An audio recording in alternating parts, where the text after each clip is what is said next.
차별이 일어나는 또 더 좀 근본적인 이유나 뿌리가 될 수 있는, 그래서 나중에는 빈곤에 대해서도 뭐 자본에 대해서도 얘기하려고 하고 또 한국 사회에서 학력 학벌에 대해서도 얘기하려고 하고 이런 주제들을 좀 준비를 하고 있는데요.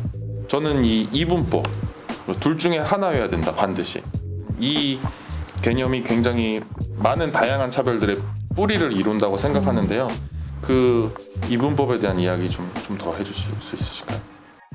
여러 가지로 이야기를 시작해 볼 수 있을 것 같은데 가끔씩 그런 이야기를 들었거든요. 이분법은 인간이 인식하는 가장 기본적인 토대다. A와 not A를 통해서 어떻게 세상을 인식하는 기본 토대라고 이야기를 많이 하는데, 사실 그것이 이분법을 자연화하는 방식이지 않을까?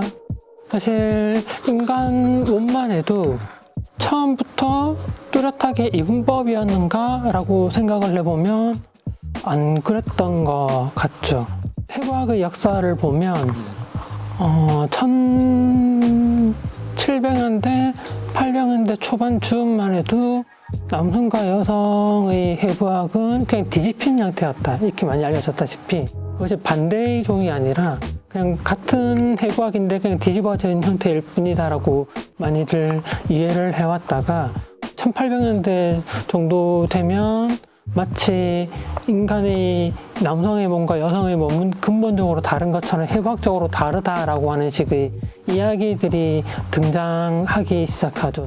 내 외부 생殖기 형태가 정말로 근본적으로 다른 형태이다. 그렇기 때문에 해부학적으로 다르다. 그래서 나왔던 게 남성과 여성은 종적으로 다르다. 완전 다른 종이다 라는 식으로 이야기를 했죠. 그리고 그러면서 나왔던 여러 가지 에피소드들이 있잖아요. 남성이 여성보다 우월한 이유는 남성의 뇌가 더 크기 때문이다 라고 했다가 나중에는 그 남성의 뇌가 신체에서 차지하는 비중이 여성보다 더 크기 때문에 더 우월하다고 했는데, 찾아보니까 코끼리가 그럼 비중이 더 큰데 그럼 코끼리가 더 우월한데 왜 코끼리에게 복종하지 않는가라고 하는 식의 뭔가 드립들이 나왔고, 근래 판본은 아니지만 비교적 영향을 끼치고 있는 게 화상남자 금성여자. 정말 이제 출신 성분이 달라. 화상과 금성, 네, 별 자체가 달라. 이렇게 다르면 왜 장기 이식을 해주는 거죠? 이렇게 몸이 다르다, 해부학적으로 다르다면서요. 그런데 왜 간 이식도 해주고 폐 이식도 해주고 신장 이식도 하고 온갖 이식도 혈액 이식도 다 해요. 그러니까 사실은 몸이 너무도 많은 부분들은 같은데 몸에서 화상이 나면 몇 퍼센트 화상이 나는 진단 표시가 있는데 외부 성기 부분의 1%를 차지하거든요. 그러니까 화상이 났을 때 그 차지하는 비중이 고작 그 몸에서 1%를 차지하는 이 비중을 왜 거의 200% 차이인 것처럼 계속해서 만들어 가고 있는가. 실제 다른 건지 다르다라고 하는 반복되는 이야기를 통해서 남성과 여성이라고 하는 이분법을 계속해서 생산해내고 있는 것인지에 대해서 진지하게 고민해 볼 필요가 있죠. 그런데 이 생산은 단순히 해부학적인 차이나 그걸로만 그치는 것이 아니라, 사실 그것이 그러면 누가 더 사회에서 공적 노동을 수행하기에 적합한 존재인가를 구분하는 근거가 되고, 마치 뭐 근육이 더 적으니까 뭐가 더 적으니까 그 유명한 이야기 있잖아요. 처음에는 타이피스트가 다 남성이었다가 여성이 하기 시작하면서 여성의 일이 되고 임금이 줄어들었다고. 그런 것처럼 성별임금제도, 가족임금제도와 같이 누가 일을 하기에 적합하고 누구는 일을 하기에 부적합한 존재인가를 만드는 토대가 되고, 그렇게 해서 만들어진 위계는 다시 이 이분법에 포섭되지 않는 존재들, 계속해서 더욱더 추방하고 불가능하도록 만드는, 그리고 이런 사실은 이분법들이 아까 성별임금도 말씀드렸지만 한국 사회에서 매우 훨씬 더 견고하게 작동하고 있는데, 그것이 가장 대표적인 게 주민등록제도이죠.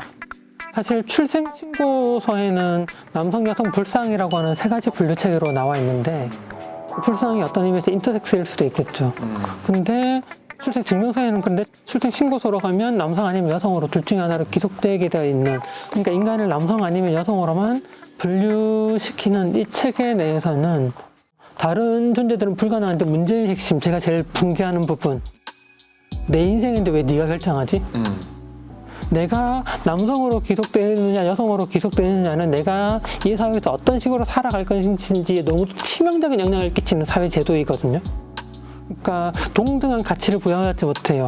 이 사람이 남성으로 부여받느냐 지정되느냐 여성으로 지정되느냐는 이 사회에서 어떤 식으로 다른 식의 대우들을 받을 것인지에 대해서 너무도 치명적인 영향들을 끼치는데 왜 이것이 내게 적합하지 않을 때 성전환을 요구하거나 이 번호 변경을 요구하면 너무도 지난하고 어려운 과정을 거치도록 만들고 있는데 그렇다면 이 결정에 왜 내 의견이 필요하지 않나요?